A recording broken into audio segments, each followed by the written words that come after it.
Hi, I'm John. I'm here at the Book Farm. Today I have two books authored by French MacLean. They are firstly The Fifth Field and secondly American Hangman. These books are really closely related. They go together well, and I think if you came across them in isolation, it might not be immediately apparent why. So I'm going to turn around the camera and show you the books. Firstly, we have The Fifth Field. It is the story of the 96 American soldiers sentenced to death and executed in Europe and North Africa in World War II. Rolls right off the tongue. Fifth Field was published in 2013, and this book is exactly what the incredibly detailed subtitle says it is. And the latter book, American Hangman, is a sort of branch rooted from the author's research in the field. In researching all of these soldiers that were hanged, MacLean realized that the man doing the hanging was an odd character, and his curiosity into the hangman led to American Hangman. And the subtitle for American Hangman is The United States Army's Notorious Executioner in World War II and Nuremberg, another pretty substantial subtitle.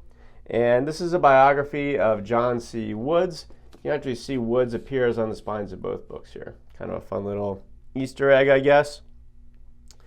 And along with being a biography of Woods, American Hangman also describes Woods' role in carrying out the executions of a lot of the high-profile German war criminals who were tried at Nuremberg. And they aren't included in the Fifth Field. That happened in the immediate post-war period. Woods was a really sketchy character. He enlisted in the Navy in 1929, deserted within a couple weeks of receiving his first ship assignment right after training, and he was discharged in May of 1930. Don't want to get into trouble with YouTube with some of the pictures in this book. They're a little grim. After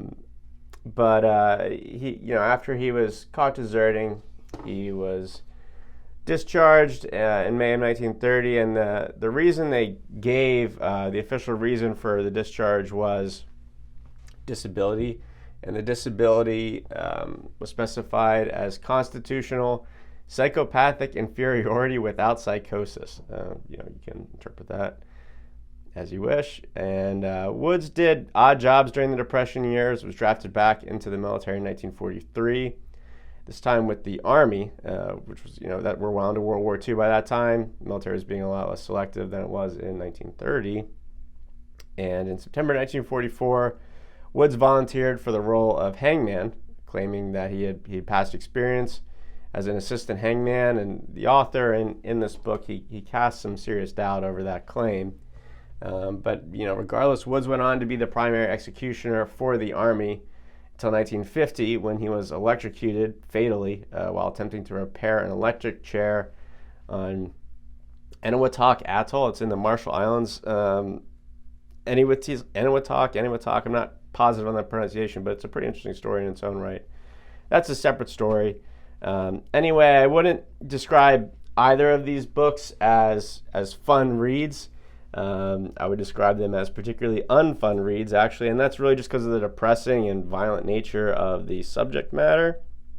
That said, they are very interesting and enlightening. It is an important part of World War II history that isn't really celebrated or frequently discussed for obvious reasons, and I don't know where else you would find this kind of content.